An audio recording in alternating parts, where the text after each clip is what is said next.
Well, it's been a year, but I'm back with another video. I just want to address really quickly before we get into it. You can see by the video title what we're going to be talking about here.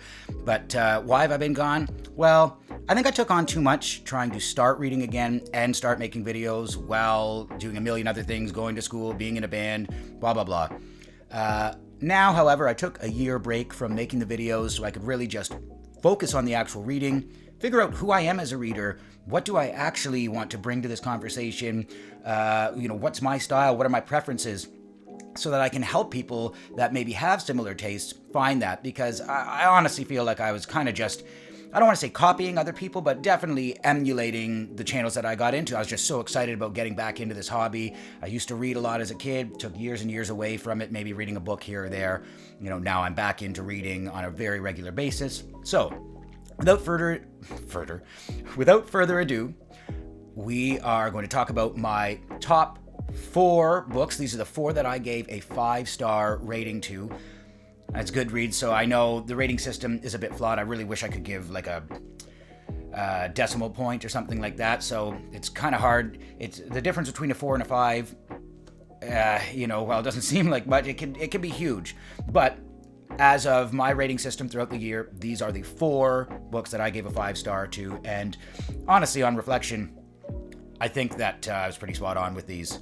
I thought that I was too easy on books in the beginning of the year and the beginning of my journey, but as I look back on it, I think I'm really finding my taste and getting to know what it is that I enjoy out of a book and just out of storytelling in general. So, here we go. Number 1, and this is not in the order that, not in the order I liked them the best, but this is just the order that I read them in.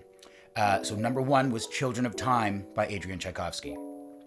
I know this book is kind of, some people are a bit split about it, or like the fan base is split, but for me, I loved it. I think it's just a really, really cool concept. And the storytelling is totally serviceable. The concept is so good, it pushed me through. And that initial kind of like, whoa moment, that was good. I really, really enjoyed that. While I admit the subsequent 2 books in the series fell a bit flat for me, because just that, once you've had your mind blown with that concept in the first book, it's kind of, nothing else seemed to achieve that height. I still found them to be decent reads, but definitely not the 5-star mark. I will say Children of Time, I know a lot of people say this, read it as a standalone even. It is worth your time, I think. I still recommend it. Even if you're not the most concept-oriented reader, there's still enough here with the storytelling to keep you hooked. And just this concept alone, give it a shot. It's unique, it's cool, it's different. Tchaikovsky is a great writer, in my opinion. So, number 2. We're going to be talking about now my surprise of the year. I did not expect to like this so much. Jurassic Park by Michael Crichton. Loved the movie as a kid, obviously. Born in 89, so I mean, I grew up with that whole Jurassic Park craze phenomenon. I played the video game on Genesis. I was obsessed with the movie. I did not expect to like this book so much. The pacing in this is ridiculous. I just flew through it. I could not put this book down. I must have read it in a couple days. I read the sequel, The Lost World. Not quite as good. But I have to say, Michael Crichton, I definitely want to check out more of his books now. I really would give a shout out probably to Mike's book reviews, because I wouldn't have checked this out otherwise. So yeah, thank you for that one. That was surprising. I really, really enjoyed that. No matter what kind of book you're into, what genres you like, the pacing in this, just the concept, and the book really delves into some of the science behind it, but I find it's digestible, and it really fleshes things out much more than the film. I'm not going to get into any, content about the actual plot for these books, just because I'll save that for some actual review videos, and I mean Jurassic Park, what am I going to say about that? But anyway, yeah, absolutely loved it. So, moving on to the 3rd of these 5-star reads. This was The Last Argument of Kings by Joe Abercrombie. I read the entire First Law trilogy this year, and this is the craziest thing. In the beginning of the year, I thought maybe sci-fi is more my jam. The fantasy I was reading just wasn't hitting.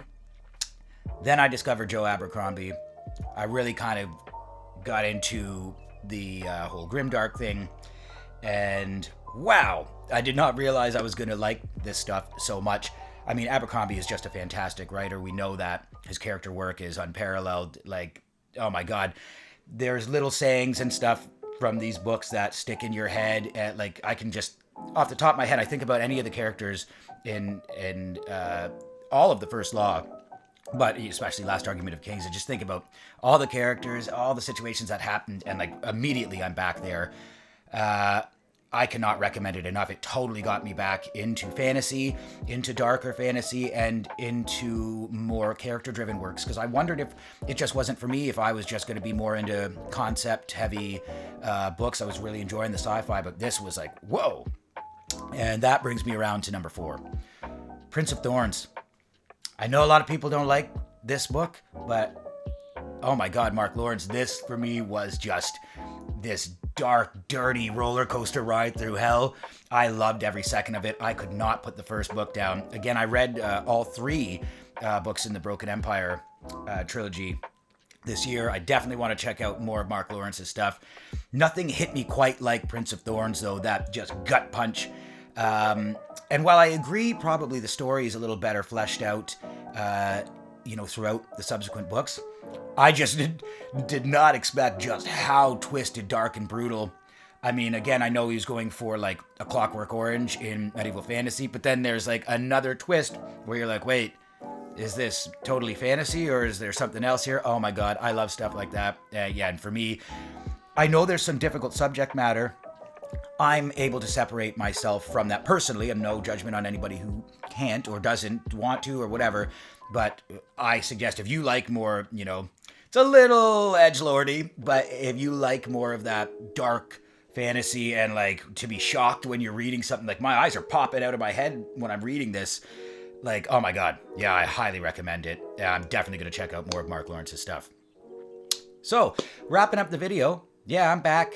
I'm not sure exactly how often I'm going to be posting or uploading moving forward. Just gonna try getting back into this. I'm super pumped for 2024. Let me know in the comments what your favorite reads are. Have you checked out any of these books?